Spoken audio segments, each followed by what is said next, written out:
마켓 쇼쇼쇼 이재용의 넥스트 마켓으로 인사드리고 있습니다. 오늘도 여러분들에게 시장을 움직일 만한 다양한 주제들과 함께할 텐데요. 어제 저희는 또 삼성 공조와 같은 엔비디아의 냉각 시스템 관련한 이야기를 나눴죠. 오늘은 저희가 어떤 주제를 선정을 해왔을까요? 오늘의 주제는요. 시장에 큰 움직임을 줄 수 있는 공매도에 관한 이야기 준비를 해봤습니다. 바로 한번 이야기 살펴보도록 하겠습니다. 어제 장이 마감된 이후에 공매도 재개에 관한 이야기가 또 시장을 뜨겁게 달구기도 했었는데요. 금융위원장은 공매도 재개는 불가피하고 3월 31일부터 본격적으로 시행을 하겠다라고 이야기를 했습니다. 사실 그간 코로나 이후에 전면적으로 공매도가 재개된 경우는요. 무려 4, 5년 만이다라고 합니다. 그 타임라인들 자세히 한번 살펴보도록 하겠습니다. 일단 2023년 11월 5일, 6월 30일까지 공매도가 전면적으로 금지되는 모습이 확인이 됐고요. 그 이후에 법안에 관한 다양한 이야기들이 시장에 나왔습니다. 그리고 11월 달 21일 날 자본시장법 시행령에 관한 입법이 예고가 됐고요. 얼마 전이었죠. 2월 18일 국무회의에서 자본시장법 시행령에 관한 개정안이 의결됐습니다. 좀 쉽게 이야기하자면 공매도가 재개되는 것이 결정됐다라고 보시면 될 것 같습니다. 공매도 제도 개선에 관한 주요 내용을 서울경제신문에서 발췌를 해봤는데요. 이 내용을 하나하나 소화하기가 쉽진 않을 겁니다. 가장 큰 포인트는요. 공매도, 그러니까 불법 공매도가 포착되는 그러한 기업들에 관한 제한을 보다 명확하게 하겠다라고 이야기를 했습니다. 공매도 재개에 따른 부작용들을요. 금융당국에서는 보다 면밀하게 감시를 하겠다라고 이야기를 한 거죠. 그 부분들 때문에 많은 투자자분들이 우려하시는 공매도 재개에 관한 우려감들은 어느 정도 덜어내도 된다라는 게 금융위원장의 입장이기도 했습니다. 사실 우리가 공매도에 관한 불법 공매도의 처벌을 강화한다라고 해서 공매도로 인한 주식의 하락을 피해갈 수는 없을 것입니다. 다음 내용 바로 한번 살펴보겠습니다. 이 공매도 재개가 어떤 의미를 차지하고 있는지 바로 한번 살펴보겠습니다. 자, 우리 국내 같은 경우에는요. 선진국 중에 유일한 공매도 전면 금지국이었습니다. 이게 외국인의 입장에서는 이렇게 받아들여집니다.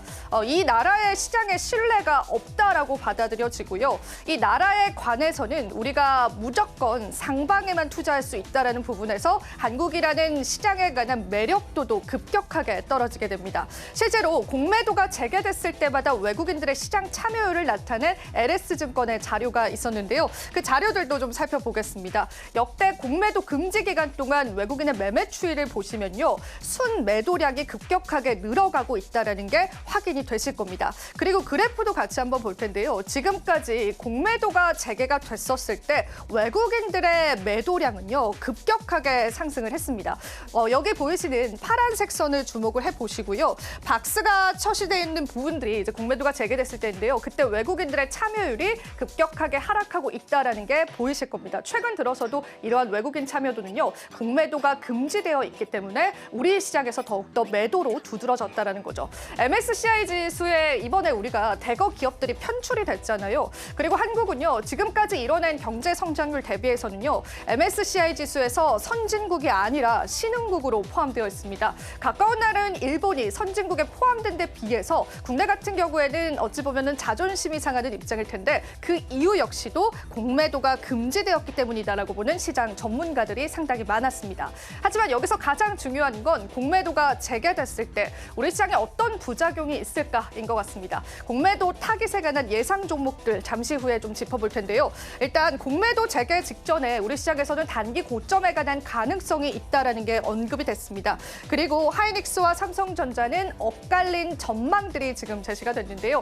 그 이유가 SK하이닉스는 외국인 비중이 삼성전자보다 많기도 하고요. 그리고 최근에 고점에 관한 부담감들도 있었습니다. 하지만 삼성전자는요. 여전히 저평가 국면이기도 하고 외국인에 관한 지분율이 적다라는 부분에서 공매도에 관한 영향을 받지 않을 것이다라는 증권가의 시선도 있었습니다. 그리고 역시나 공매도 재개는요. 정치 리스크로 연기 가능성이 있지만 금융위원장의 최근 인터뷰를 보니까요. 무조건 재개를 해야 한다 된다라는 입장이었습니다. 또 한 번 연기가 된다면 글로벌 시장에서 국내 증시에 관한 신뢰도는 사라질 것이다라고 보고 있기 때문입니다. 자, 그럼 우리는 대비를 해야겠죠. 공매도가 재개됐을 때 어떤 종목군들이 시장에서의 급등락을 보여줄 수 있을까요? 같이 한번 살펴보도록 하겠습니다. 일단 증권사에서 제시한 종목군들 보시면요. 최근 12개월 동안 고평가를 나타냈던 급등 종목을 10가지로 추려봤는데요. 삼양식품이 가장 큰 1위를 차지했고요. 그리고 두산 역시도 수익률이 267%이기 때문에 공매도 재개에 따른 하락이 예상된다라고 내다봤습니다. LX 일렉트릭과 같은 전선 관련주들 그리고 하나 에어로스페이스와 같은 방산주들 역시도 공매도 재개에 따른 급등락이 예상되는 종목 중에 하나입니다. 그리고 제약바이오주들도 있습니다. 삼천당제약과 네이처셀 역시도 우리가 조금 주의를 해봐야 할 종목이고요. SKC와 더존비지온과 같은 종목군들 역시도 공매도 재개에 따른 시장의 급등락들 예상된다고 보시면 될 것 같습니다. 자, 그러니까 우리가 주의를 해봐야 하는 그런 종목군들도 있는 겁니다. 하지만 단기 고점, 공매도 재개 직전에 고점을 형성할 가능성도 있다라고 합니다. 트레이더의 관점에서 봤을 때는 이 급등락에 따른 매매 전략을 다르게 가져가야 될 것 같고요. 개인 투자자들 입장에서는 이러한 종목군들을 보유하고 계신다면 비중 축소라든지 포트폴리오의 변경의 하나의 이야기들을 한번 얘기해 볼 수 있을 것 같습니다. 자, 주사위는 던져졌습니다. 공매도 재개는 이제 불가피할 것으로 보여지는 시점인데요. 그렇다면 우리가 그에 맞는 투자 전략 분명히 세워보셔야 될 것 같습니다. 오늘 넥스트마켓의 첫 번째 이야기로 준비를 해봤고요. 자, 자연스럽게 저희는 또 암호화폐 시장 이야기로 넘어가 보도록 하겠습니다. 암호화폐 급락세가 굉장히 컸었죠. 최근에 이더리움에게는 최악의 2월이 될 수 있을 것이다라는 이야기가 나왔습니다. 지금 보이시는 표는요. 이더리움의 월간 수익률을 나타내는 지표입니다. 제가 빨간 박스로 표기를 해놨는데요. 2월 달 같은 경우에는 이더리움이 통상적으로 수익률이 굉장히 좋았습니다. 하지만 지금 현재 이더리움의 수익률은요. 마이너스 23%를 나타내고 있고요. 이러한 통계적인 자료들의 변수가 생겼다는 게 전문가들의 의견이기도 했습니다.